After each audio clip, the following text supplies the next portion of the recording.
Good morning, everyone. We're about to begin by recalling Dr. McDowell. Good morning, Dr. McDowell. Good morning, everybody. Thank you for making yourself available, again, at short notice. Counsel, Ms. Susan Mulligan, will explain to you why she wanted to recall you. But in short, she just wanted you to amplify or explain a few things that you have probably written. So thank you for being here. Ms. Mulligan? Thank you. And we're going to ask that you be re-sworn because it has been. Ms. Mulligan? I understand that you have a Bible in front of you, and we will administer the oath. Turn on that mic. If you would repeat after me, I swear by Almighty God I swear by Almighty God that the evidence I shall give that the evidence I shall give shall be the truth, shall be the truth, the whole truth, the whole truth, and nothing but the truth. and nothing but the truth. Thank you, Dr. McDowell. Thank you. Good morning, Dr. McDowell. Good morning. I appreciate you agreeing to appear before the Commission again. I have read your evidence and your report with great interest, and the reason why I asked that you be made available again is to further explore some of the issues you touched on, but I didn't feel were fully fleshed out. So I appreciate your attendance and your time and your expertise. And I just wanted to clarify on that point, on your expertise. It appeared to me from reading your CV and reading your evidence that your area of expertise is really economic history, or how would you coin it? I would describe it as economic. That is what I taught and what I generally wrote about. Okay.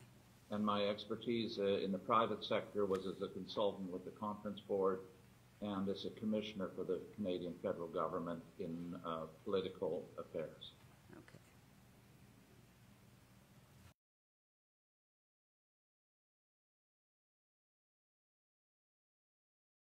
Okay. And an affinity for Bermuda, correct?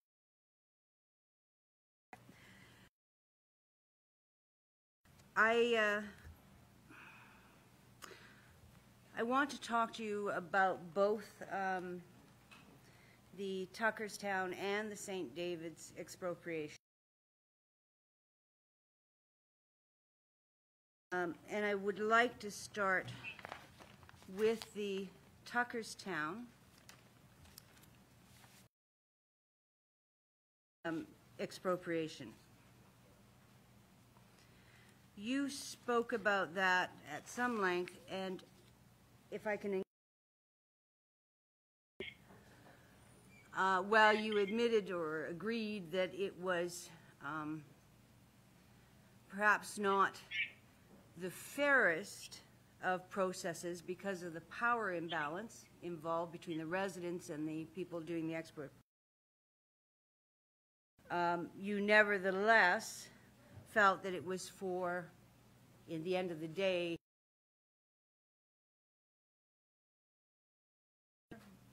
That's fair enough, yes. I mean, simplistic, I realize, but that's Yeah. roughly what you said. With respect to the Tuckerstown and the St. David's expropriations, I think you also agreed that your paper wasn't empirically based, the way that Dr. Swan and Dr. Francis had gotten into the archives. You hadn't had that opportunity. Not immediately. I was only notified of this possibility a few weeks ago. I have spent a great deal of time in the Bermuda archives, but not with this dedicated purpose. Yes. So, and I noted in your evidence, and we'll come to some,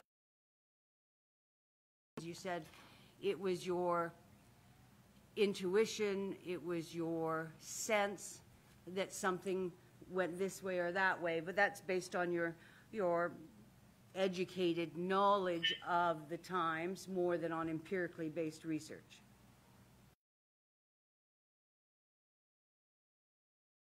"25 years of writing about Bermuda, 3 books, maybe 30 or 40 articles. So one builds up in any field an intuition, as you say, for it. But that intuition comes out of empirical experience in the archives or through interviews.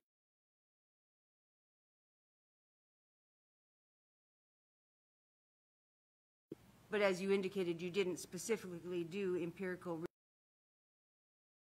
research and St. David's expropriations. One of the things I was interested in the book on tourism, clearly Tuckerstown was a linchpin to Bermuda's subsequent development of tourism.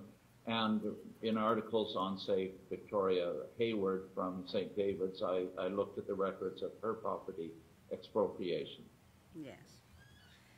And we're going to talk about the linchpin of tourism. I'm going to give you a chance to come back to that.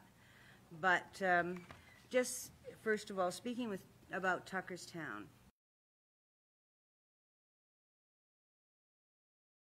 the first plan was to have around whatever you may want to call it.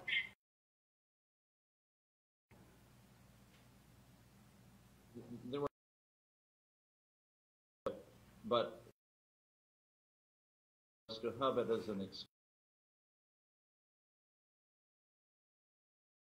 now, or at that time in the Gilded Age, to the Tuxedo Park up the Hudson Valley, or the development of Florida at this time as exclusive patrician resorts. So it should be away from the center of things in Bermuda, because the people they hoped would come were seeking a kind of rural idyll, you know, to be away from any kind of the pressures of life which they were exposed to and had exploited in the United States. It was, of course, a paradox here. Their money came from the Industrial Revolution in America and all of that connoted, and now they wanted a retreat from it that detached them from that. So a location like Tuckerstown or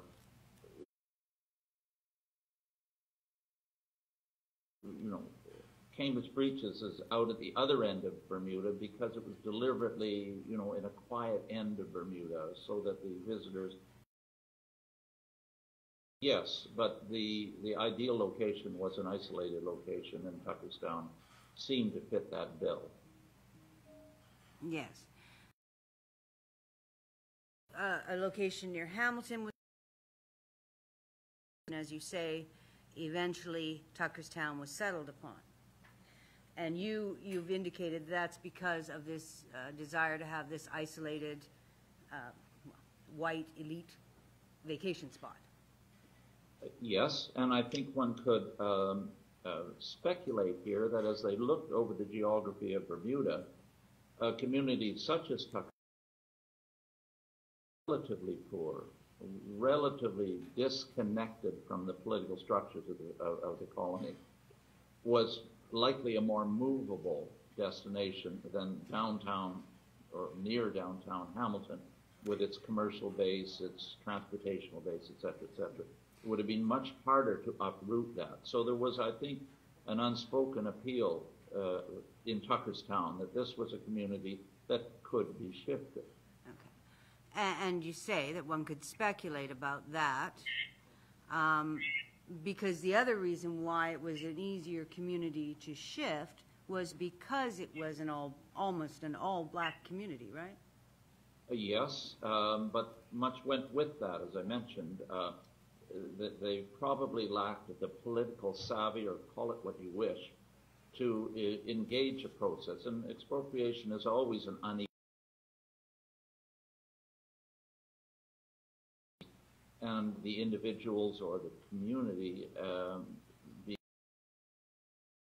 I think the gap was largest there between the power of what the assembly wanted to do and the community being focused upon. we're only speculating here, and as we know the way the kind of mercantile elite worked in Bermuda, much of this must have been discussed, you know, over lunch or over dinner parties, that sort of thing. Of it. Yes.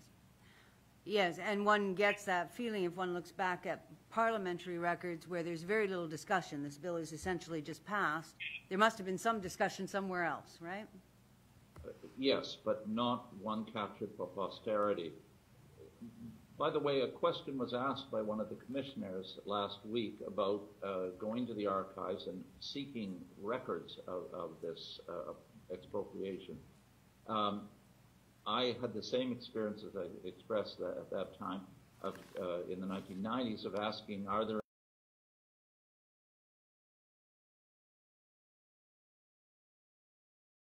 archives or whether they had been misplaced.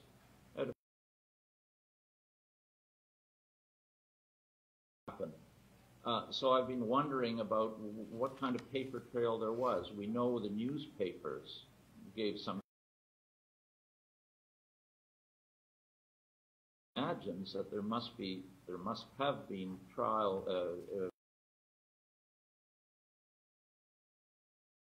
etc. Whether there was a verbatim record of the commissioner's work, I doubt. I think 100 years ago the nature of government didn't lend itself to the kind of transcript of proceedings that we are so used to, and I assume your commission is working on. But it really, I had no intimate documentary access to it beyond the newspapers. All right. With respect to the your evidence about this, you talked about expropriations in general, and what interested me about that is you talked in part about your experience of expropriations in Canada.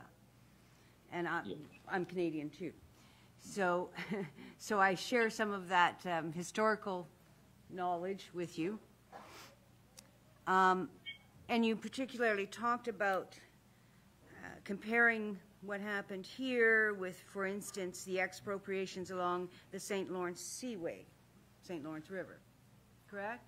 Yes. And I think that the point of your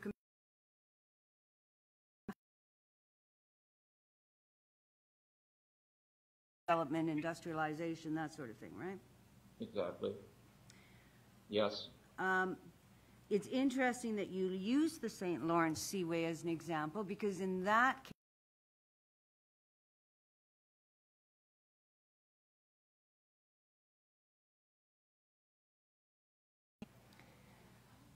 and the First Nations people were considered, even at that time in the 50s, I think, was the expropriation in that case, the 1950s. They were considered backwater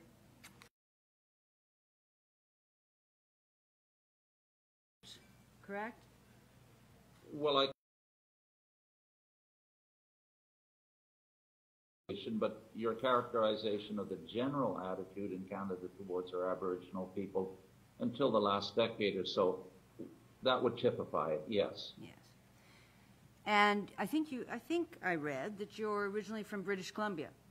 I am. Yes.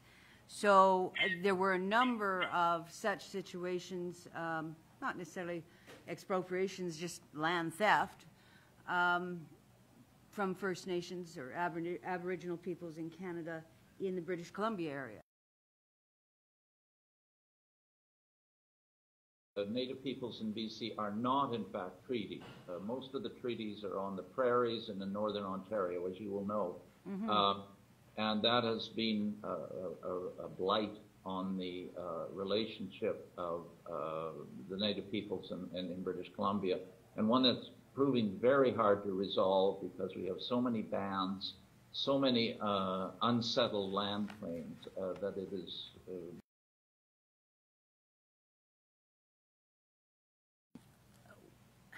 One of the things that you talked about, and I use that as a backdrop, because one of the things that you spoke to Mr. Whitehall about was how difficult it would be to sort of assess any kind of compensation. Should the commission find there was an inappropriate or unlawful taking of land, how difficult it would be to assess and compensate at this stage for that wrong, correct?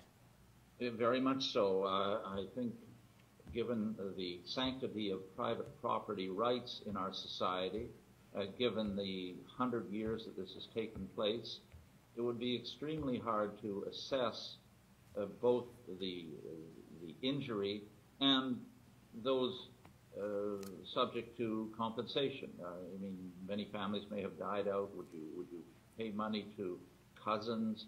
What about people who would own the land in the interim? It would be a very difficult exercise to conduct. And as it has been in Canada, for instance, with native land claims, it has been a very difficult exercise. Been done in many cases. People, you have banned within each particular band that represents that band, and you can deal with them and reach a consensus and a settlement. I don't see that as easy here. It would be a very meticulous exercise in genealogy. It would excite all kinds of anxieties, I think, and tensions, in that at some point you would have to draw a line on which other people would be on the other side of it, and that would promote jealousy and counterclaims, etc. Well, it's not that much different in that the Aboriginal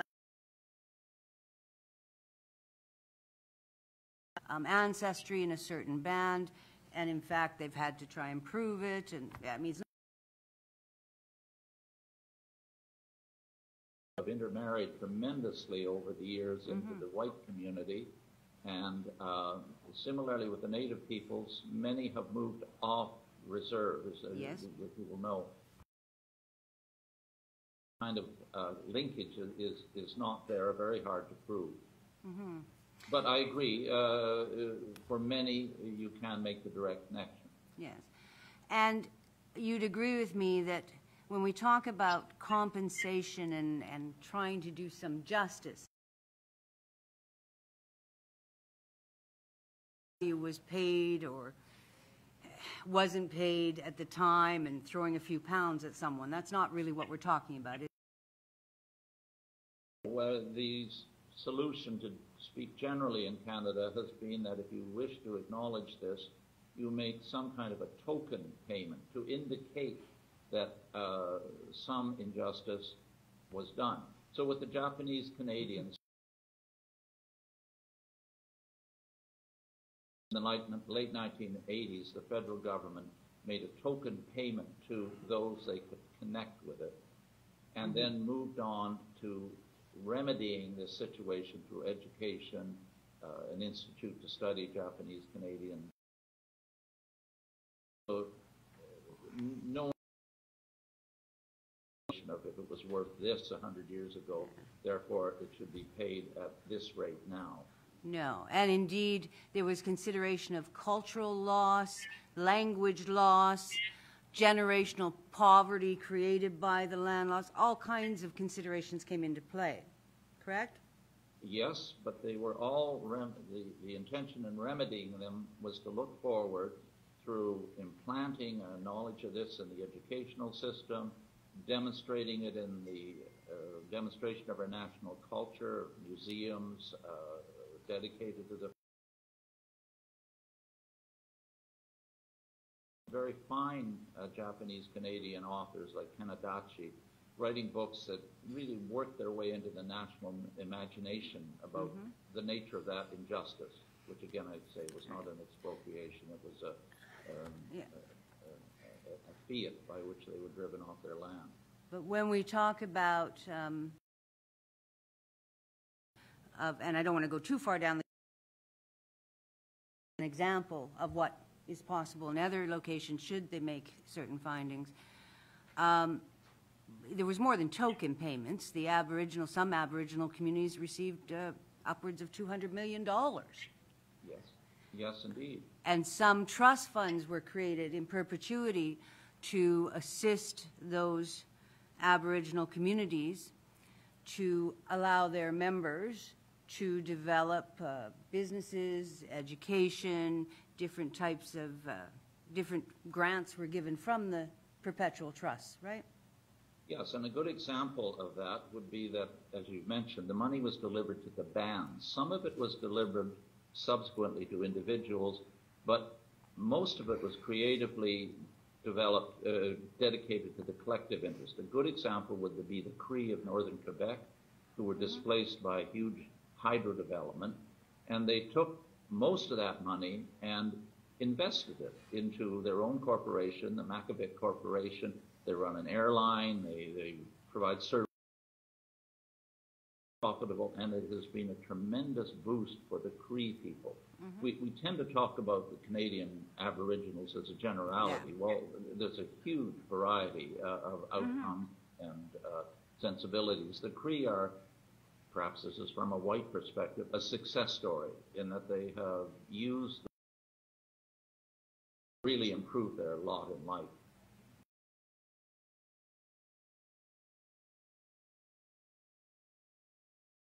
Jules?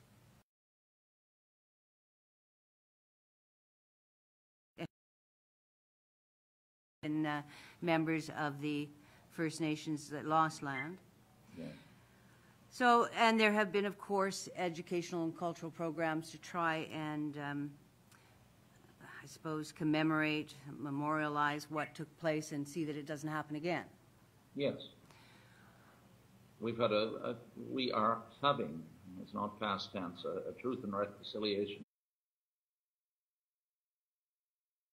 process with our native peoples that it's going to take a long time. Absolutely. But it's certainly headed in the right direction. We also can look at our situations here, Tuckerstown and St. David's, from a governmental fiduciary duty perspective, can we not? Yes, certainly the processes engaged had a fiduciary function of payment. In your review of the materials surrounding the Tuckerstown appropriation, now I realize there's some crossover between the persons who had an interest in the project and the persons who were actually sitting. So they were the same group of people, substantially. Yes. And so in modern day terms, and perhaps even then, we might consider that to be somewhat of a conflict of interest, correct? Oh, yes. Yes. That when you're representing the people,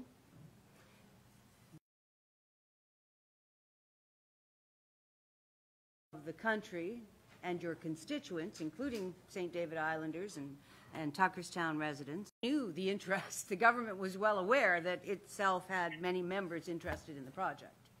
So it wasn't a matter, it was hidden, it was known. Yes, and that was ingrained in Bermuda from the 19th century. There was a mercantile elite that had clearly been in charge of Bermuda. Yes. Also ingrained in Bermuda from the 19th century was a parliamentary form of government, right? Longer than that, Yeah. yes. Where the elected officials had a responsibility or a fiduciary duty to look out for the interests of their constituents.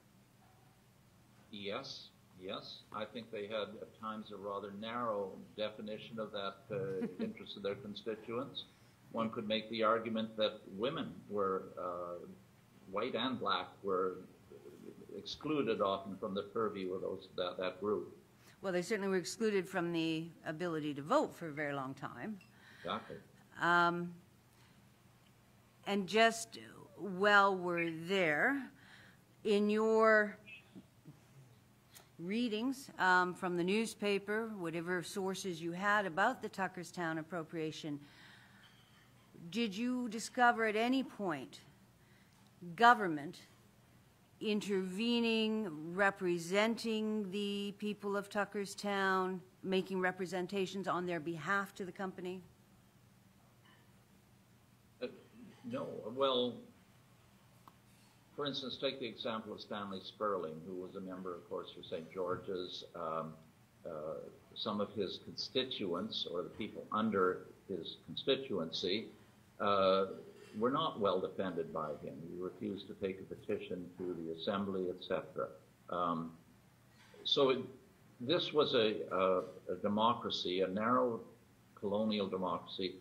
The greatest common denominator in it was trade and property and real estate. That was their predominant sort of interest in making the democracy work. It didn't have any of the social welfare functions that all of our democracies have in them now. All right. In your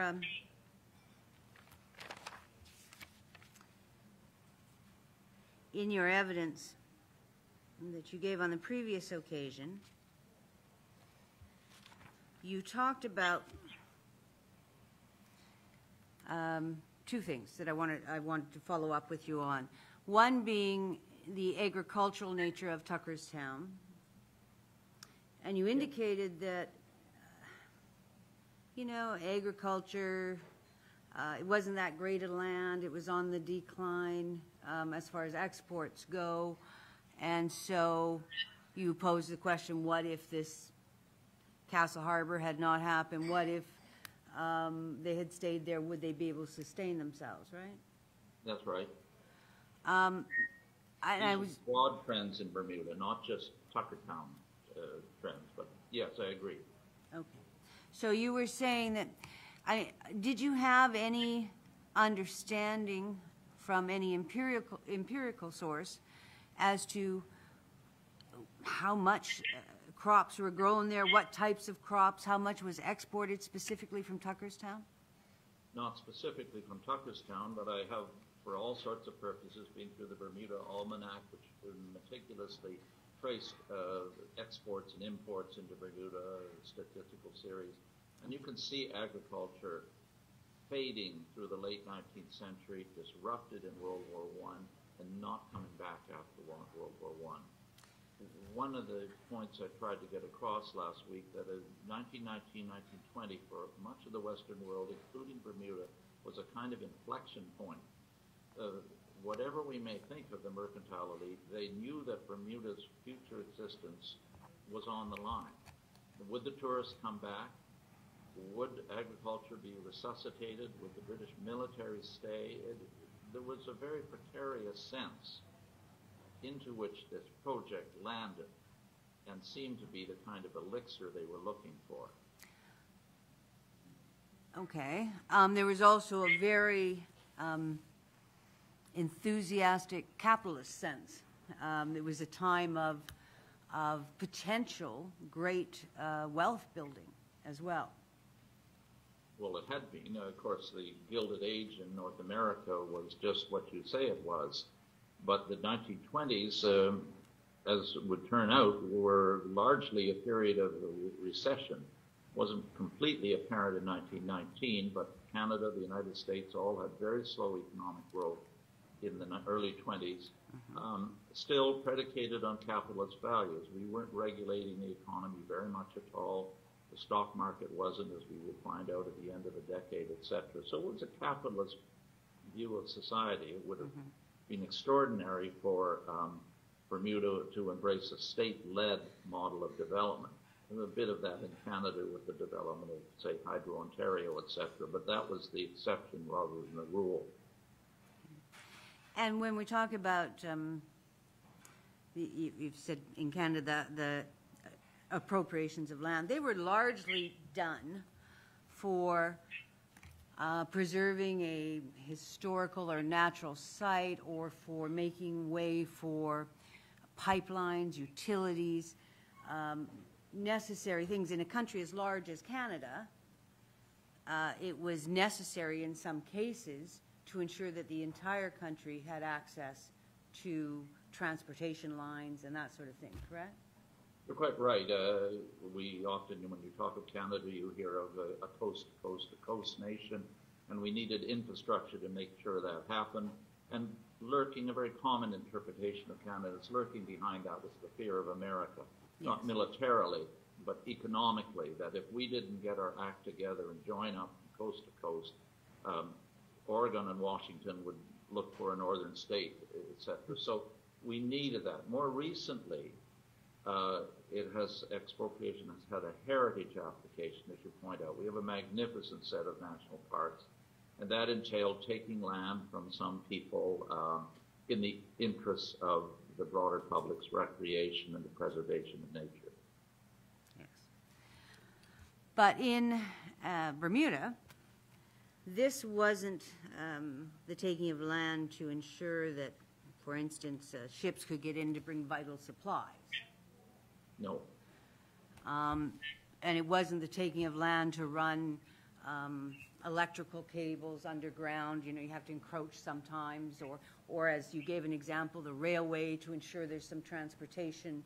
It wasn't that kind of taking of land in Tuckerstown. No, it wasn't. To take a Keynesian metaphor, the pump priming here was to be dollars coming into Bermuda by these, they hoped, well-heeled landowners, and they were, the people like Bricks and Roosevelts. That was the less tangible benefit of it, that you would have this high-spending group who would be in Tuckerstown and pumping up the Bermuda economy through construction employees, through servicing employees, etc. Okay. I'm going to come back to that, but before I leave the area of agriculture, I had asked you about exports and imports. Locally grown crops were in fact used to sustain one's family, extended family, and also sold locally at the time, correct? Oh, I believe so. I have read Dr. Francis's piece, and I thought his treatment of the cartage industry of taking, and the community life at Tuckerstown was very good, and one has this image of carts taking the vegetables into St. George's or Hamilton, etc. Yeah. I don't know if you can measure that. It was a very informal market, but clearly Tuckerstown to some degree was connected to it. Well, indeed. I mean, there's, in fact, quite a bit of empirical evidence that farmers in Tuckerstown did sell on a regular basis their crops and sustain themselves, right? I mean, they sustain themselves that way. Yes. And the fishing industry, you had some comments about that, but at the time, fishermen sustain themselves. Well, there's no doubt it was a sustainable community, but what leverage did it give them in posterity? There were other farmers in Bermuda, other fishermen, etc. They no doubt could have sustained that measure of determination? Yeah, exactly. But would it have ever, in any kind of macro way, improved that community? Well, I guess it depends what your community's aspirations are, right? Yes. If we put the gloss of the people who wanted to develop that area on them, we'd say, well, no, they're never going to develop into what we think they should be, correct? Yeah.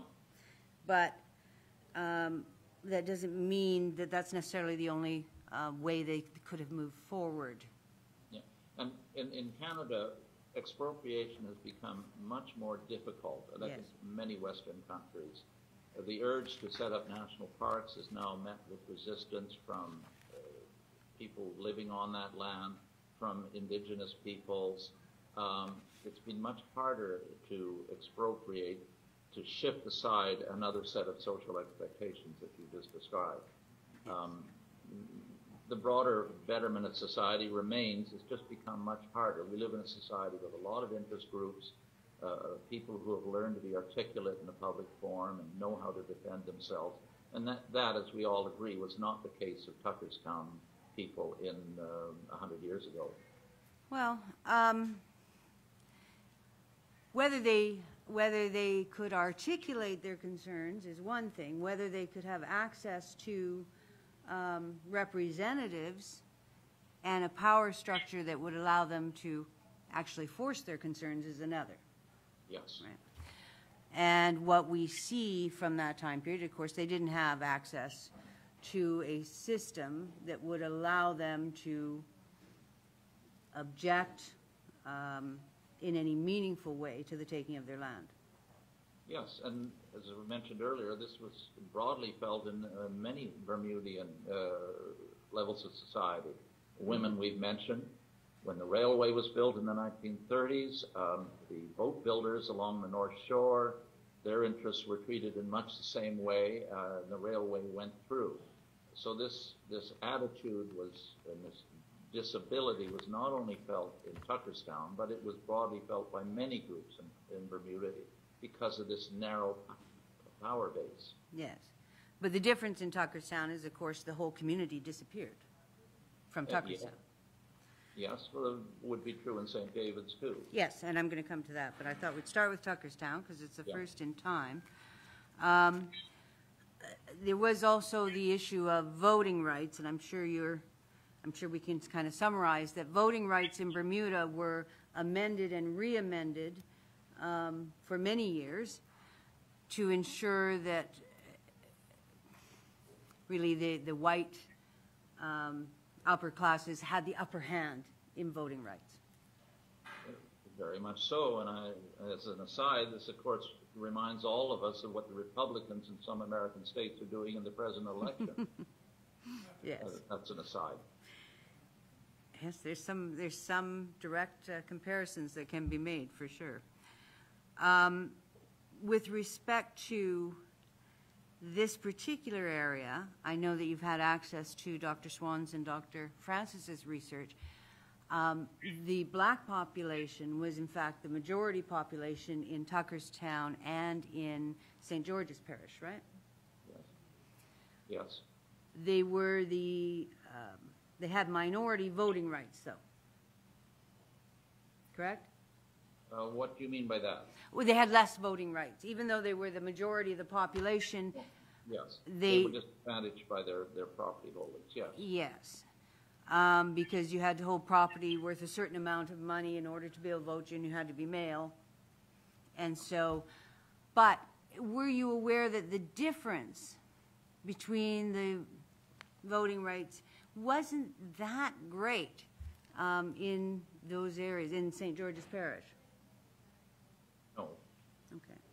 But if we take away the land from a good number of people whose land was valued above the minimum standard, then we also potentially take away their voting rights if they can't relocate in land equally valuable, or if they don't relocate on land equally valuable.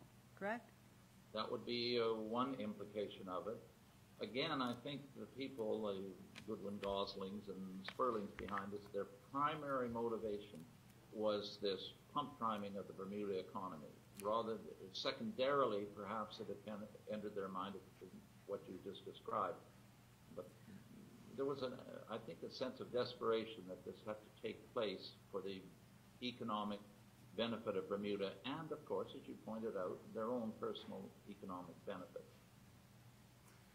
Well, let's go right there then, since we're there, because I wanted to ask you some further questions on that. I know you spoke about it when you were here, but I'd like to just clarify. Because you did look at tourism in a sort of more broad perspective in your work, in your book about Bermuda tourism? Yes, indeed. And I take it you looked at the research that is available as to the trends in tourism globally around 1920 into about 1925. Yes, indeed, yes. Okay. And globally, I'm going to suggest to you that the car concept of holiday or vacation, that was around the time that people started to more generally think about having holidays or vacations away from home. Yes, and in fact, if you look at England, Canada, the United States, it was in the 1920s and 30s that the governments mandate statutory holidays, the 2 weeks off or the 1 week off Yes. that we're all used to. Yeah. That became possible, and it went hand in glove with the development of technologies, better steamships, eventually aircraft, trains, etc., that could deliver people to their holiday. Yeah. So, sorry, go ahead. Challenge for Bermuda, being a very small piece of geography, is how do you extract the best economic advantage from that?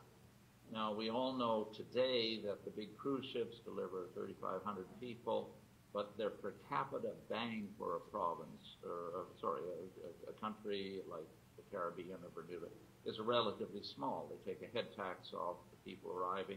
They buy the T-shirt or the beer. We're all familiar with that. In 1920, Bermuda and the commercial league did not want that kind of tourism because it wasn't the kind of economic benefit. They wanted the high-end people who would be big spenders, and in the train of their presence would attract downstream the better kind of tourists to come, which wouldn't strain the landmass of Bermuda. So whatever conclusions we draw about the commercial elite, as neophytes in the tourism industry, they were pretty shrewd in figuring out what would work in Bermuda for them and downstream for the colony itself. And I don't disagree that they were pretty shrewd, but what I'm concerned about is that you have, in your evidence and in your report, sort of said that Castle Harbor was the key to reviving and bringing tourism to the forefront in Bermuda. Very Is that much so? All right? They But Sorry. okay. Go ahead. But other keys were the fact that steamships and ships, sailing ships, have become very trendy and much more reliable for bringing people from the East Coast to the U.S. That was also a factor, right? Yes. We talked about holidays, the rise of unions and legislation, making sure that people had mandated holidays that they could actually travel, correct? Yes. In the 1920s, the advent of the modern travel agency, Thomas Cook, came along, and a bunch of travel agencies opened up, facilitating tourism globally. Thomas Cook had been around since the 1840s, by the way, and had been brought into business by Prime Minister Gladstone, bringing an act in that mandated people could travel for a penny a mile. So you could have a tour group that would get you to Brighton or wherever. But you're right, yes. We all know from tourism today that it's not a discrete product. It is a chain product. It goes from everything from the advertisers to the travel agencies to the transporters, ship airlines, the connection to hotel reservations, et cetera, et cetera. It's a big seamless product. And Bermuda was ill-equipped for all of that, and these fellas knew that, and they needed a partner to bring that to them, ready-made, as it were. Well, let's talk about that. What hotels, resorts, vacation spots existed prior to Castle Harbor in Bermuda?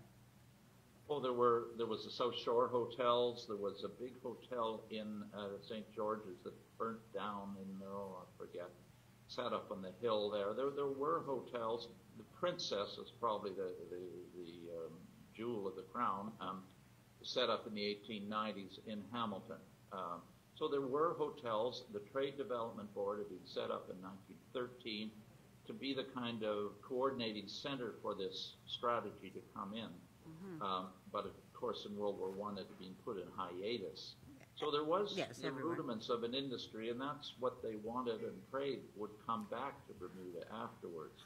Well, they would have been conscious that Henry Flagler in Florida was setting up Palm Beach, etc. There was competition out there, and they knew that they had a wonderful product, but how to get it deliverable. So that's why when Ernest Withy came along, it seemed in their mind a godsend. Okay. But that product, you named a number of prominent hotels that existed. That product, prior to World War I, when everything changed for everyone, was a viable, sort of thriving industry in Bermuda. An infant industry. The numbers are only about 10,000 a year in those years before the war. So there was great promise, but a lot of work to be done. And they developed, they understood advertising, partially because they got the right partners, but the notion of the Isles of Rest and nature's fairyland. This played on what they saw as their potential clientele. Rich Americans who wanted to get out of the dirty cities where they'd made their money and enjoy an idyllic way of life. And you mentioned quite effectively that the legislature had a very narrow base. Well, there was much in Bermuda society at the time that was appealing to people. It was British.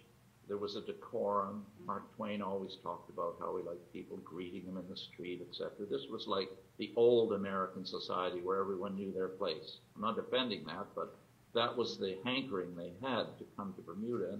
And the Trade Development Board understood that and started developing it very nicely. And all of that existed without Castle Harbor. That's right. And indeed, I think you just said that before the war it was like 10,000 people, but in an article you wrote, the article Trading Places, Yes. you indicated that by 1911 the colony could boast more annual visitors, 27,000, than citizens. Yes, it was, the growth potential was there. Mm-hmm. But the competition would grow for the very factors you talked about a few minutes ago. So you had to develop a product with a very keen differentiation in it. And Bermuda did that very successfully through the 20th century, we all know. And the grooming was meticulous. I did an article on the education system, and students in the junior schools were taught how to treat the tourists. You say good morning, say hello, smile, be demure, all that sort of stuff. There's a very interesting book called Banana Tree House, published in the 1930s, which portrays the young black girl as a sort of black person who understood their place in society. I'm not defending this in any way, but this message just was permeated through Bermuda society, and I suspect some of the older members of your commission or people listening will remember that. And I must say, when I first came to Bermuda in the 1970s, I was struck by what a superficially pleasant place it was to be, and that was inculcated in the educational system. All right. One of the things that you just mentioned, sorry, if I could just have a moment. Sure.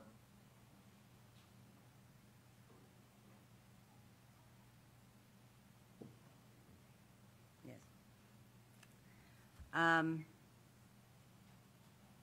Sorry, and I keep referencing Castle Harbor. I should be saying Tuckerstown. I apologize. One of the things that you just mentioned was that, you had to get the people here. Well, another factor that occurred after the war was that there were more people available to come. There were more people available to travel, correct? Yes. So that made a difference in what had been a declining tourist industry, may well have been partly revived based on that fact alone. There are a whole lot of factors. I've mentioned that the 20s was a period, early 20s was a period of economic depression, but we know also from our cultural historians that in the wake of the grotesque sacrifice of World War I, there was a kind of devil-may-care, carpe diem feeling, or the flapper society. Might as well enjoy life because, God, we could all be dead in a trench. There were a whole lot of factors that led to it. Yeah. You mentioned, if I may mention, Castle Harbor. Well, that's a good example of what I'm saying. Their attitude was to get wealthy Americans and some Canadians on Tuckerstown itself with their homes, then build the Castle Harbor, which will be one notch down on the tourism ladder. It'll be a splendid resort hotel, which will cater to those people who will now come for 2 weeks or something. And we've all been through this experience. You sit at the deck at the Castle Harbor and look across, and somebody says, "That's the Frick's house. That's the Roosevelt house." When we were in Antigua last year, we were taken by a cab driver up who pointed across the bay saying, "That's Eric Clapton's house." We all feel this need to be in the shadow of some kind of celebrity, and that was why Castle Harbor was developed. Yes. I want to get back to the Tuckerstown development, and you said that it was not only motivated by the desire to generate wealth for the people involved in that development, but also to generate wealth based on the tourists who were coming. So they would spend money, right? But by your own analysis, they weren't going to spend money buying T-shirts in Hamilton. They weren't going to spend money in Somerset. They weren't going to go, they were going to stay in their enclave, right? Yes, but there was going to be a very powerful multiplier effect in that their houses initially would have to be built. Yes. That induced labor to come up there. Then you would need service staff, maids, cooks, not drivers at this point. So there was a ripple effect into the labor economy. Yeah, I mean, they wouldn't, may not go as far as Somerset, but it would have a fairly powerful ripple effect. And remember, these are two types of tourists. These are residential tourists who would be in residence for a large chunk of the year, as opposed to the folks at Castle Harbor who would come from 1 week, 2 weeks, 3 weeks. They were different kind, but both of them would generate employment in the big hotel or in a more domestic way for the homes in Tuckerstown. Yeah, and we've heard some people have given evidence about how, having been taken off their land in Tuckerstown, they were able to go and work and make some tips off these people that came, the rich American tourists, but they still didn't have their land, right? Well, one assumes by then they had land elsewhere or a home elsewhere, but I mean, I can't empirically prove that. Yeah. Well, and in fact, we can't even empirically prove that everyone who lost land in Tuckerstown was in fact paid. We can't empirically prove that either. Well, as I said earlier, it would be very nice to find the files. I mean, the government was rudimentary, but clearly they would have had to cut checks for all these people, and there would have had to be a deed signed, or surrender deed. We can't find that, but I saw nothing in the Royal Gazette of people complaining about that. You might answer, well, the Royal Gazette, given it being in the thrall of the Commercial League, would not publish that. Probably not, right? We don't know. You have indicated, I think, in your evidence and in response, you sent some reflections or thoughts about the evidence of the two other experts, Dr. Francis and Dr. Swan, right? Well, I was told that this was not to be an academic conference or whatever you wish, seminar. I have read both of their papers, and I was asked to make a submission, yes. Madam Justice asked me not to talk about it, and I think I respected that. Yes. Well, I may have a couple questions, but one of the things that you said in your evidence, we can just go to your evidence, you said that that you kind of objected to the terms, and you did talk about it to that extent, you objected to the terms land grab or theft in relation to both Tuckerstown and in relation to St. David's, that those terms you didn't feel were appropriate. Yes, I still feel that. Any dictionary definition of theft indicates that it is an unmitigated, unregulated seizure of property. This land grab is a less precise term, of course, but it indicates much the same thing. Now, whatever we may conclude about the quality of the compensation and the just value of the compensation, it was at least a process. It wasn't unmitigated. It wasn't unregulated. Okay. So the other thing I don't like about those terms is they excite a kind of emotional response that moves the debate again away from a kind of empirical investigation to one that becomes politicized. All right. Could I ask for Dr. McDowell's article, Trading Places, to be put up on the screen? I don't know if you, I think there's, oh, you do have it.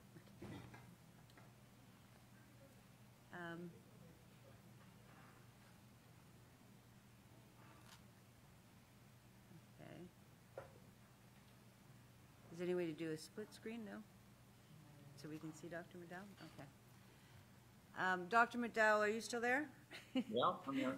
Okay, what we're seeing on your screen is your article and not your face. Are you seeing the article? I am. And is this, in fact, an article that you penned, and it was published in the Bermuda magazine summer of 1996? Indeed it was. Okay. And it's called Trading Places. The byline on the front page of that document says, Trading Places at Last, The Truth About Tuckerstown, and gives the page number. The second page, and I didn't number them, but the next page in has a Trading Places.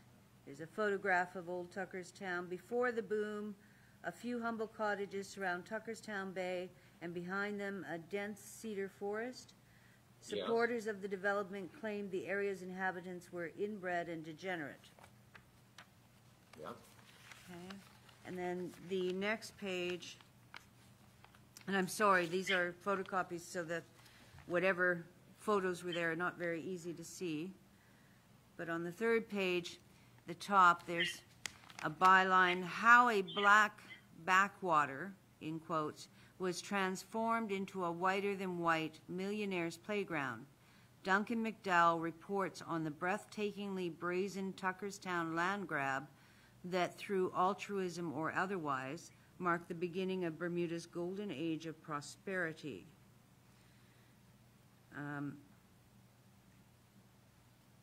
And then below that it says, for inbred, read well-bred. Tuckerstown today is as peaceful as ever, but that is where the similarity ends.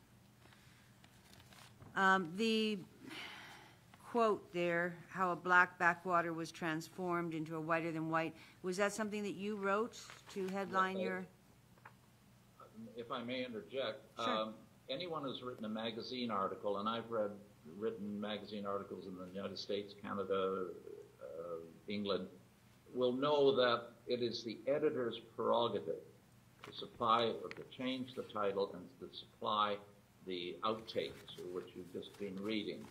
So the editor was Charles Barkley at the time, an English journalist who come to Bermuda. That was the title he applied to it, and the outtakes there are from his read of this of the content of the text I supplied. So the word backwater does appear in it, but it was an attribution to the way it was justified. Simply, similarly, the words degenerate, etc. That word occasionally emerged in the years after Tuckerstown by white local historians who, in a very clumsy way, thought they were justifying what had happened. Mm-hmm. But yes, obviously you have to take responsibility for that. But the things at the beginning, the title of an article, and the outtakes are usually supplied by the editor. And one of the annoying things if you write for newspapers, if you send your article in with a title, and when it appears it's got another title on it, which you may or may not agree with. So I just mentioned that. Okay. And that certainly is the case with newspapers, but having worked in the publishing business, you would have seen this before it was published. You would have had to at least reviewed how the article was going to appear to ensure that you agreed with it. No, No? I don't mean to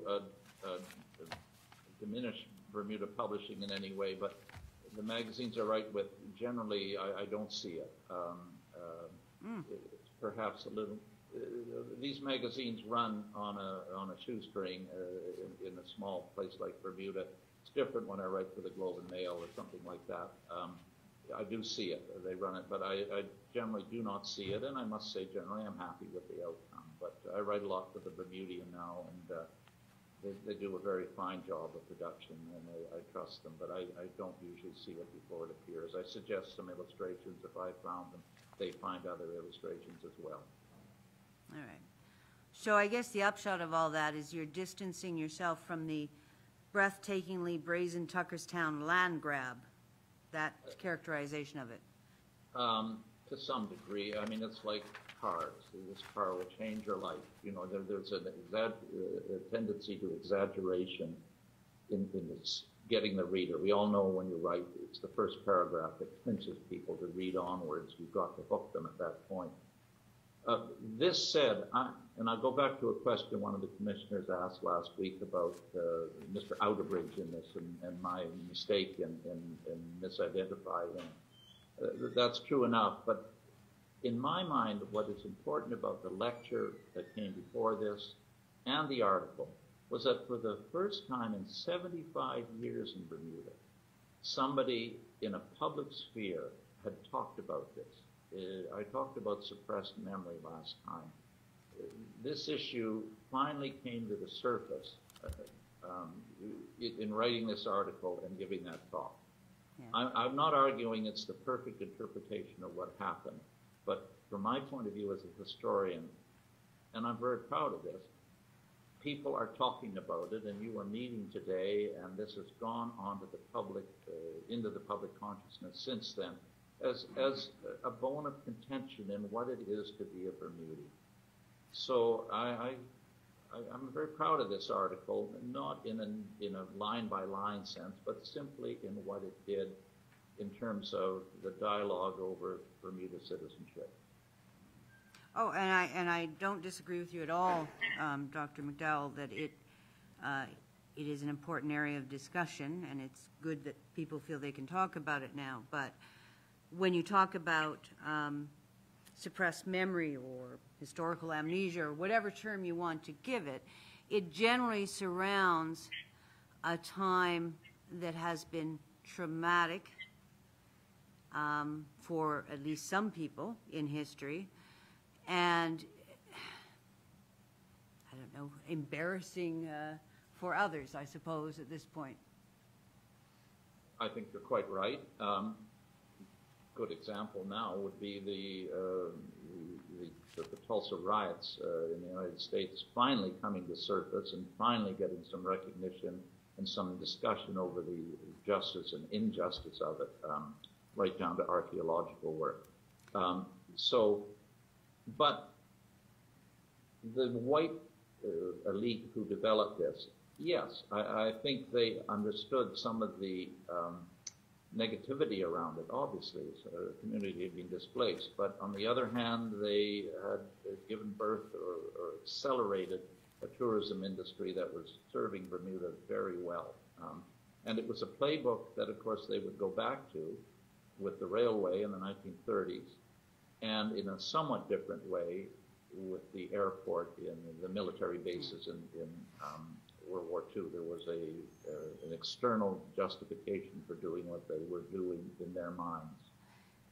And I guess I don't want to belabor the point, but I keep coming back to this because you continue to say that the Tuckerstown development ushered in and was responsible for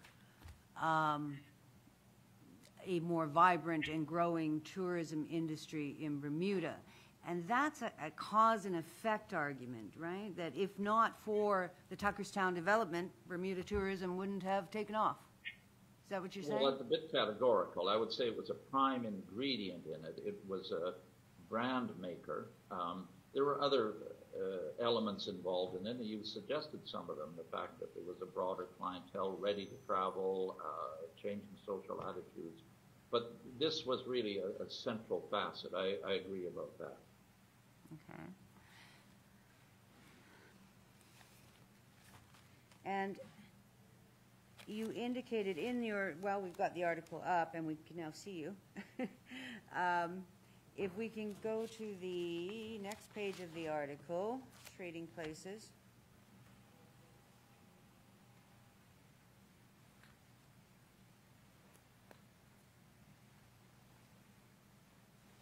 And if we go down the page, well, even at the top, the byline there, or the portion of the article that's highlighted, a community literally vanished, its architecture erased, its inhabitants displaced, and even the old landscape replaced with the trappings of North American affluence.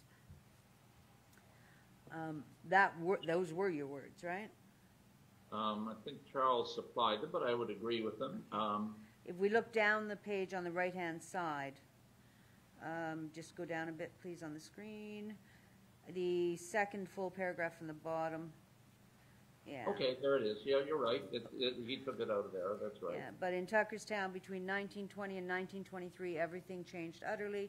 A community literally vanished, its architecture erased, its inhabitants displaced, and even the old landscape replaced with the trappings of North American affluence. Oversized rural homesteads, a golf course, smooth roads, and manicured gardens. Almost in the biblical twinkling of an eye, old Tuckerstown lost everything but its name. Yes. One thing I would modify in 25 years on, the old architecture wasn't erased. I'm working on the career of the Bermuda architect Will Onions now, who resuscitated the Bermuda vernacular, the wonderful choral architecture in Bermuda. Although the homes, the admittedly humble homes of Tuckerstown were taken away, the new homes were bigger and had all the mod cons in them, but they conformed to the Bermuda vernacular architecture with the white roofs, you know, all of that.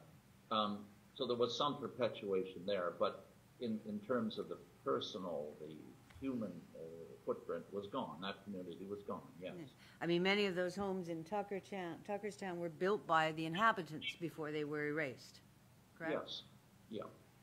They'd quarry the materials right there. That's the nature of vernacular architecture.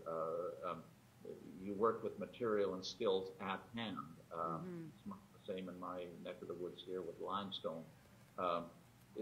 And that continued. But their homes were clearly small and were not nearly what the Tuckerstown people would have wanted. No. Did you do any research, and I wasn't clear from your evidence before, about whether there were barber shops, small restaurants, gathering areas, cultural centers in Tuckerstown before the affluence? Yes. The first 2 decades when my wife and I came to Bermuda, we stayed down in Smith and we went to Marsden Church, and we got to know quite a few people, and in particular, as I mentioned last time, Roy Talbot, the singer. And often sat on Roy's Point, and he talked about growing up. He was a young, very young man then. His father was one of the signers of the petition. And we got a fairly close sense of the nature of that community, and Roy had very warm feelings for it. He also was quite happy with what had become of his life, and we talked about this last time. I acknowledge other people may not feel the same way. One, as a side, Roy had employment later in life of taking care of some of the houses up in Tuckerstown when the residents were away. And I often went up with him if he needed a hand, you know, to fix a window pane or whatever it was. And he would reminisce on those trips. And as I prepared this article and the talk I gave, I did interview, my notes are somewhere downstairs, 6 or 8 people who had a direct lineage out of Tuckerstown. They were all quite old at that point. And I did get from them the sense of the community down there. So yes, I did not methodical research, but I had very close ties with Tuckertown. Well, one thing, I'm a runner, and I like running up there. I was told to get out a couple of times by people said I wasn't allowed there. So I had personal experience with the exclusivity of Tuckertown. In the oral histories that you did receive, as you say, perhaps Roy Talbot was the only one who had actually been alive at the time, but he would have only been about 5 years old, correct? All of them were alive, but they were all very young. 5 years old, 4 years old. So the reliability of their memories and oral, you know, the elders who had spoken to them about it is, you're not sure?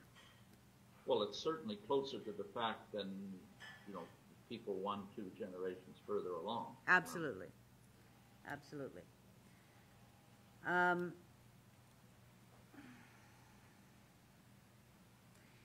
And you put in your article, if you carry on down to the next paragraph and over to the next page, all the pejorative terms that were used in the day to justify the taking of Tuckerstown from these people, right? Yes, except the pejorative terms tended to be from local historians writing in the kind of vehicles they had in the years afterwards. Not so much from, you know, the power brokers who we talked about earlier. Well, you're right here. Here's William Zool writing in Bermuda Tyranny, which is, you know, a book that stood the test of time very well. But there's that word backwater, yes. Untamed hinterland. That of course would hardly untamed. You know, people lived there. There was a community there. But this is that process of trying to provide an ex post facto justification of what has happened to ease their conscience, perhaps, about it. Yes, I mean, Louisa Hutchings Smith was even more pejorative. Oh, yeah. She talked about degenerates, I believe. I can't. Yes, she did. Somewhere in there. In 1938. Yeah, but you see, here's that line. This is 25 years ago. I should have reread it. But less has been written than in any other part of any other part of Bermuda. There was this submerged memory, you know, that the white population didn't much want to talk about it because it was tendentious. And the black community, my impression from Roy and those people, talked about it around the dinner table, but they had no public voice to express it. Well, no. And one can look through Bermudian history and say, well, expressing objections to the white elite publicly sometimes lost you your home, your job, right? This is in Bermuda or Canada? In Bermuda. I would think that might be possible, but I have no proof of it, no. Okay. On the next page, you have a paragraph beginning, perhaps the first point to be made in any attempt to tell the story of modern Tuckerstown is that old Tuckerstown was a community, not a backwater or genetic time warp. Its roots were in fact as deep as those of any Bermuda community. Yeah, I agree. Well, not as any. I mean, the development had taken place in the early to mid 19th century, but it wasn't St. George's. But yes, it was a legitimate community with deep roots and a deep connection with the land, right? Yeah. Yes, exactly. You over on the next column.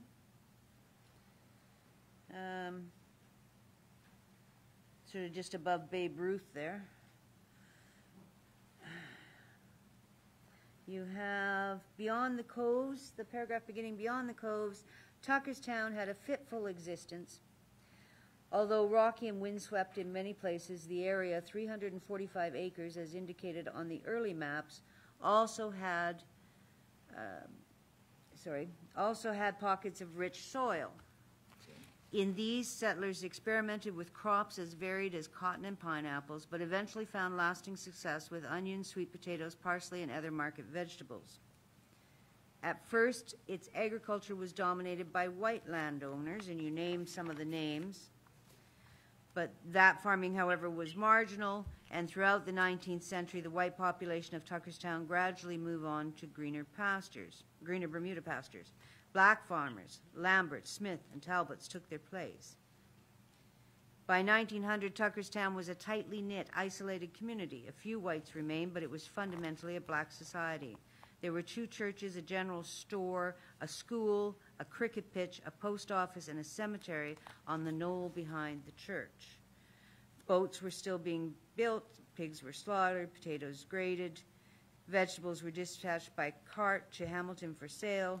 The rhythms of life were woven through these activities. Children were given the rudiments of education, and then when work ceased, of course, there was Frith's rum barrel, an evening of chowder and cards. So there was, you've painted, I think, a very vibrant and a bit diversified community as to what it occupied itself with. Yes.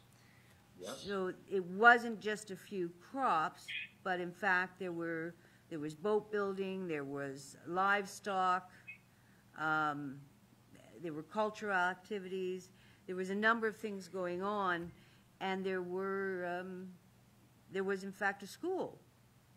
Yep. There's no denying this is a community that had worked out a formula for sustaining itself. It reminds me very much of what I've seen in Newfoundland along the coast, where you have communities that diversified to sustain themselves into fishing, a very seasonal way of life. You fished at some times of the year, you turn to the forest at other times of the year. But cumulatively, it is a rather meager way of life. It is a viable one, a dignified one, but it was not one that, again, I think could have moved the society much beyond the perpetuation of this kind of sustenance, particularly if certain parts of the overall Bermuda economy were slowly declining. Boat building, for instance. That sort of begs the question that we don't know how that community would have developed, because it already had developed all on its own those different structures, correct? Yes, yes. And it might have developed other more, I don't want to call it more sophisticated, but maybe to use your words, more sophisticated structures, if it had been allowed to continue on. I agree. However, we in 100 years on, tend to view society as sort of a social engineering project. Well, what can we put into this society or this group that will better them? We in Canada are talking about a guaranteed annual income now. We like to think we can engineer our society, and I suppose our discussion, I'm coming at it from that direction. Yes, these are unknowns, but we can speculate what might have improved this way of life. Assuming it needed improvement, right? Yes. All right. I don't mean that in a condescending way, but people have a fundamental craving for a better way of life. And while life was sustaining and had a richness to it in Tuckerstown, they clearly were, if you look, if we had better figures, I suspect we're at the very low end of the Bermuda socioeconomic structure, one that was being reinforced by the nature of political power in the colony. And aside from the anecdotal stories that you heard from later generations or very young people at the time, were you able to follow what happened to these people and whether they were economically better off or not, in fact? Were you able to follow, where they went, where they worked, what they did with land? Only in the kind of selective group that I mentioned a few minutes ago. Okay. And the point was legitimately made when I was last talking with you that it's easier to find people who think they've lived a success story than those who feel that they have been diverted Yes. from the path in life. I accept that. The people I did talk to felt they had done quite well. Roy Talbot, for instance, and then the success of the Talbot brothers. Roy had a very nice house just over by Pink Beach. He had a career that took him to Canada, the United States, and England. For him, it had opened up a way of life that brought success. And others I talked to, clearly, in a number of generations, the family really latched on to the modern Bermuda economy, either in the service industry or the professions. Yes. Yet, as I think I pointed out last week, carried forward some of the things from Tuckerstown into their new way of life. The rich sense of congregation at Marsden Church, Roy Talbot's inclination for singing, along with some of his brothers and cousins. There were elements of the old culture that went forward. Roy had a boat always. I didn't like going out, and it was rather leaky. But, there were some of these elements of going out fishing. I remember he took me out, and we got a moray one day, and one of the more frightening experiences I've had in life. But they had moved on. I acknowledge there may be people who had different experiences in leaving, and maybe their whole rhythm of life was in that fishing or market gardening, and they never recovered that. I can't say. But there was a group, and I talked to them, who felt this had been an ambivalent experience, but one, by and large, that had improved their material way of life. And that group, as you said, were very, very young at the time. It wasn't so much that it was their family homes, but it was their parents' homes that were lost. Yes, but they, of course, inherited the substance of that family in terms of property and wealth or whatever. Yes. And I'm going to just be clear. You're not suggesting that because these people lost their way of life in their home, they were better off. I think what you're trying to say is, despite the fact that they lost their home and their way of life, they went on themselves to be successful. Yes. It's not the clear cut, obviously. We can't cut ourselves off from our emotional roots just like that. We carry forward a sense of loss, a sense of nostalgia. Yes. But I would think we compensate that with the life gain. And in respect to the Tuckerstown land acquisitions,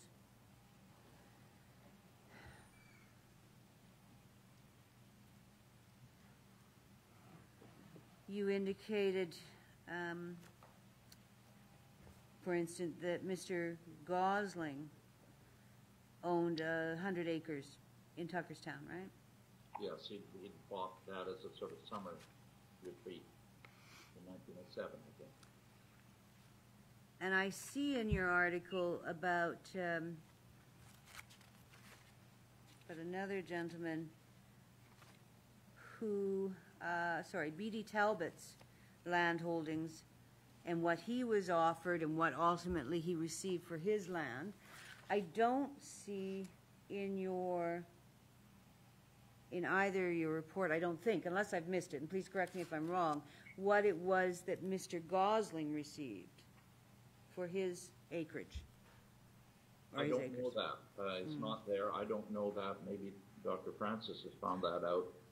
We can be assured he was handsomely paid because he was delivering to the development company the first big chunk of what they wanted.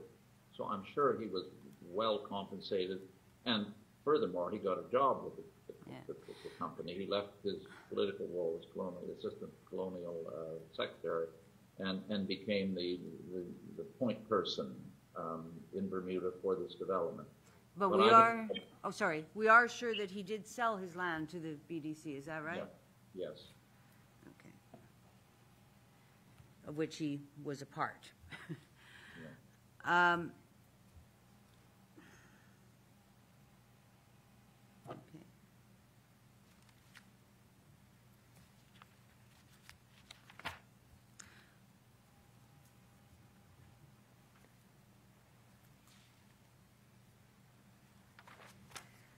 There were, we've talked about the fact that there was no real resistance to the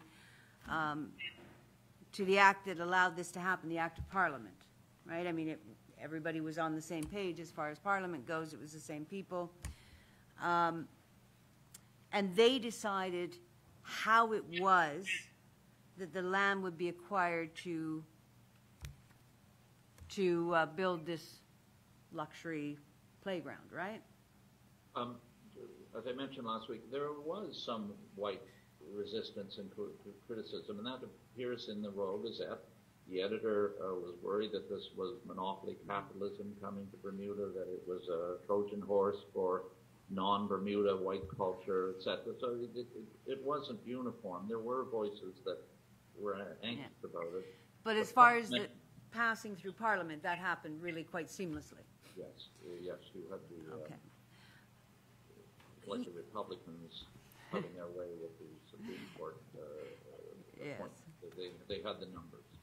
And you would agree with me that there were other models that could have been passed, short of expropriation, that would have allowed the BDC to nevertheless develop the land. Well, I'm not sure. I mean, as we pointed out, and the other authors, I think, point out, about two-thirds of the residents had voluntarily accepted the offers put before them. The expropriation came for the last group, either in arbitrarily finding the value of their land or for some actually pushing them off the land at a determined price. I'm not quite sure what another model would have looked like. I'm open to suggestions. Well, for instance, we leased St. David's essentially to the U.S. military for 99 years. Correct? Yeah. Yes. I'm not sure as a selling point that would have worked. Again, the whole concept is one of exclusivity and the kind of sense of permanence. Whether a lease would have appealed even for 99 years, I don't know. I suspect these people wanted to own a piece of real estate. But again, I didn't see that suggested by anyone. No. I think no other alternative model short of, as you say, disappearing the town was suggested or even considered, was it? No, but I don't know if that was in the lexicon at the time. The St. David's one would take place in the pressure cooker of a world war. That created a different sense, a different imperative. Okay. Let's move to there. I may come back to this, but let's move to St. David's, since we spent quite a bit of time on Tuckerstown. And that's something that was said at the time, that it was a pressure cooker. It was a urgent situation. Britain was being bombed.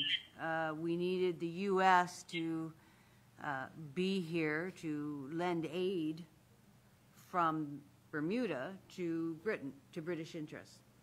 Correct? Yeah. Yes. And I think this is qualitatively much different. The patrician appetites of Americans for a retreat from the hurly-burly of the industrial world is one thing. Defeating Nazism is, in my mind, a far higher calling. I mean, it was a pernicious document, or a doctrine.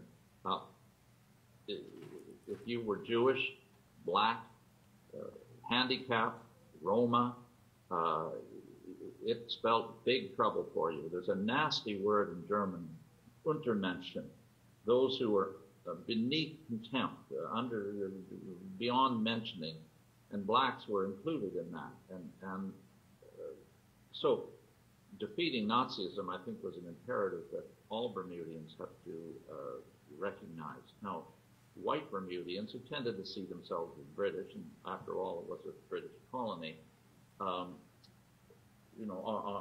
as you suggested, automatically came to British defense, as did Canadians by and large.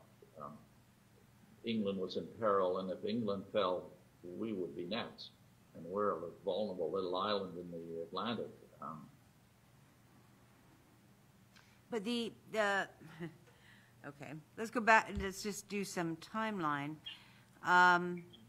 What was presented in the local newspapers was that this had to happen. It had to happen quickly because London was being bombed. I mean, civilians were being bombed and killed, right? Yes. That Blitzkrieg started September 7th, 1940, correct? Yes. And it lasted a period of 57 days. I think they're bombing on 56 out of 57 days, correct? Yes. Well, I'm trusting your facts, yeah. Okay, thank you. I did look it up. And is it based on your research, was it that the military, the U.S. military, was to be granted a base in Bermuda in order to assist to defend Britain in some way? Well, yes. We know, of course, that America would not enter the war until No. Pearl Harbor. So December 7th, 1941. Yeah. But we do know that President Roosevelt, on the one hand, faced strong isolationist feelings in the United Yes. States, that this was Europe's war, etc. Absolutely. On the other hand, other Americans realized the pernicious threat of Nazism, and that if Britain, ironically a traditional ally of America, even despite the revolution, needed assistance. And we know that Churchill and Roosevelt had established a kind of sub-rosa relationship that was preparing America for entry into the war. And that had a military technological edge to it. The German submarines were already ravaging transatlantic convoys, and Britain was militarily beleaguered. So the Americans were starting to feed military aid into it. One of the needs was for more naval ships, and part of the base deal was that Britain got 50 American destroyers in exchange for these leases on bases. The Bermuda one was actually described as a gift, Yes. part of the deal. Well, let's talk about that. Let's break that down as to what assistance was actually given in exchange for St. David's. We know that Newfoundland and Bermuda, in fact, there were no destroyers exchanged. It was a gift, the land space. Part of a bigger deal, an arms transfer, yes. And we know that historically we've since learned, and Britain learned, that most of the destroyers they got for other land bases weren't actually that useful to them. Eventually, there were a few other ships sent, but those ones they couldn't really use anyway. Well, they were used, but they were very old-fashioned. Yeah. Canada got a few of them. They were not the sort of ship you wanted to be on in the Atlantic, but it was what Britain desperately needed. And you mentioned the bombing of London, which was horribly traumatic, but the war was on a much broader front, going very poorly. The Germans were into North Africa. They had swept across Europe. They had a big chunk of Norway now. There was this sense of impending doom that this was the background to. But how it was portrayed in Bermuda with respect to the St. David Islanders was, look, houses are crumbling around your fellow British citizens' ears in London. We're being bombed. We have to do this, right? Isn't that not how it was portrayed here? Well, that was the overlay, yes. This was part of being part of the empire. You would have to also admit that there was a local advantage in this, in that those U-boats were preying on the supply ships that were coming into Bermuda. They had American tourism by 1940 pretty much stopped because people didn't want to be at sea.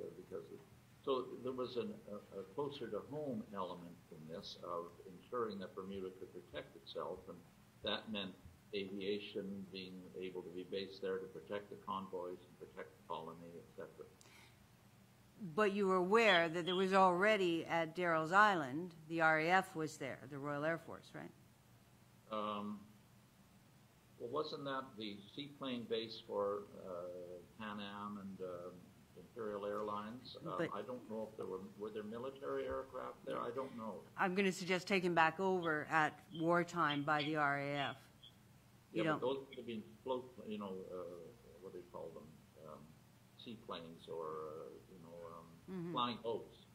And what was needed now was a wheel aircraft base, which could both patrol the Atlantic, but also provide a way station for aircraft being ferried to Europe, to contribute to the British Air Force or get American aircraft over there.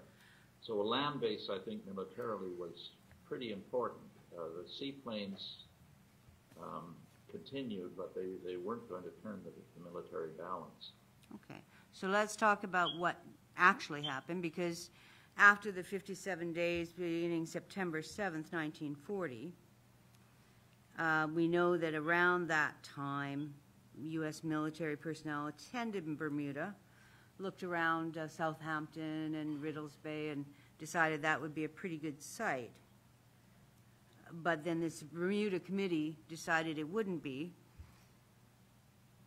Well after that 57-day period when what Bermudians was told was the impetus for this, in late November is when it was announced that the site would be St. David's, correct? Yes, but again, the global crisis continued after the initial bombing of London.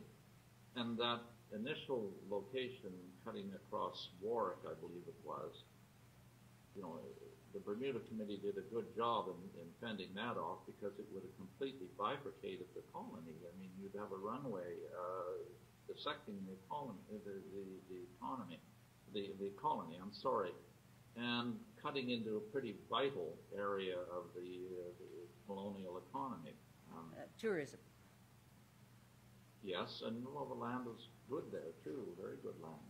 That was, that area was also an area where people were yachting and Yes. Leisure activities, right? Yeah, and you're right. So the old instinct of when this is all over, how is our tourism going to look was one factor. As it turned, well, I'll come back to that. But so the announcement was in late November, and you said, well, the war was still ongoing. Of course, by that time, by late November, the tides had turned a bit, right? Britain had the German air assaults had suffered some serious losses. I wouldn't say the tide had turned. I think things were looking very glim. Okay. Yes, the Battle of Britain had been fought and in effect won Yes. at great cost. Russia was soon to be attacked. The war was expanding in the eyes of our side. The convoys were still being ravaged on the North Atlantic. So I don't think the tide had turned. It was still a very serious situation. And notwithstanding all of that, the U.S. didn't enter the war until December 7th, 1941. That's right. There was this very strong feeling of isolationism, epitomized by people like national heroes like Charles Lindbergh. For sure. Roosevelt knew he had to deftly handle that. And, of course, war was delivered to him through the back door by the Japanese, which shunted them into it. But Roosevelt was certainly inclined to help out Britain in this, because he saw the next frontier of the war on their doorstep, as we did in Canada.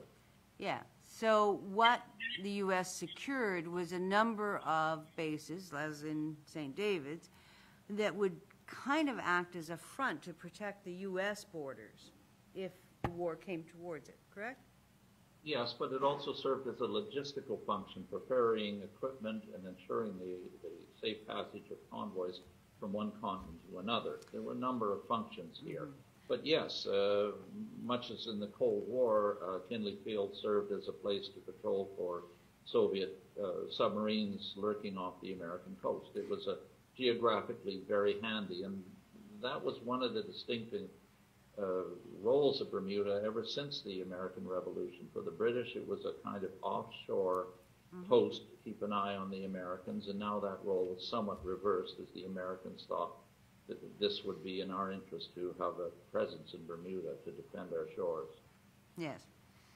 And in fact, although you've spoken quite a bit about it being a place where the U.S. could assist in some way, maybe short of joining the war, assisting convoys or whatever it might be, in fact, the base at St. David's wasn't fully constructed and wasn't troops weren't fully sent, or military wasn't fully sent for quite some time after the land was first expropriated. You were aware of that? Yes, but I mean, look at the magnitude of the engineering challenge here. You were literally creating land out of Castle Harbor, building runways, having to bring in virtually everything that was needed for that, from tarmacking crews to build towers. This wasn't going to happen overnight. Even under the pressure of war, it was going to happen overnight. No, in fact, it took the better part of 2 years, correct? Well, yes, you know the facts. But it wasn't going to happen overnight.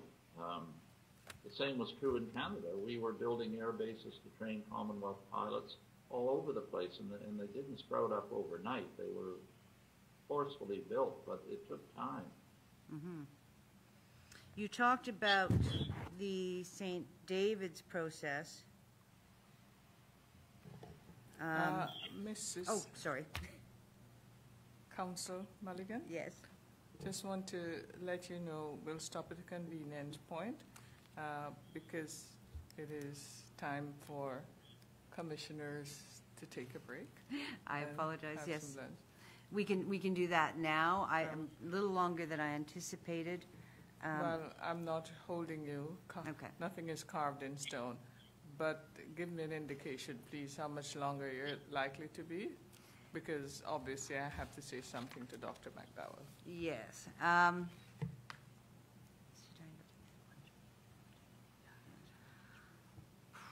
Probably another 45 minutes.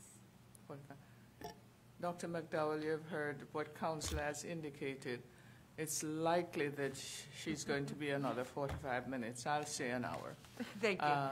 And I thank you for your time, because you were called at short notice. But we'll resume at 1:30, which is, I don't know what time it is there. What time it is there now?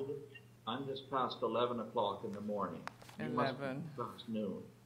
12. So 12:30. So it will be 12:30 your time?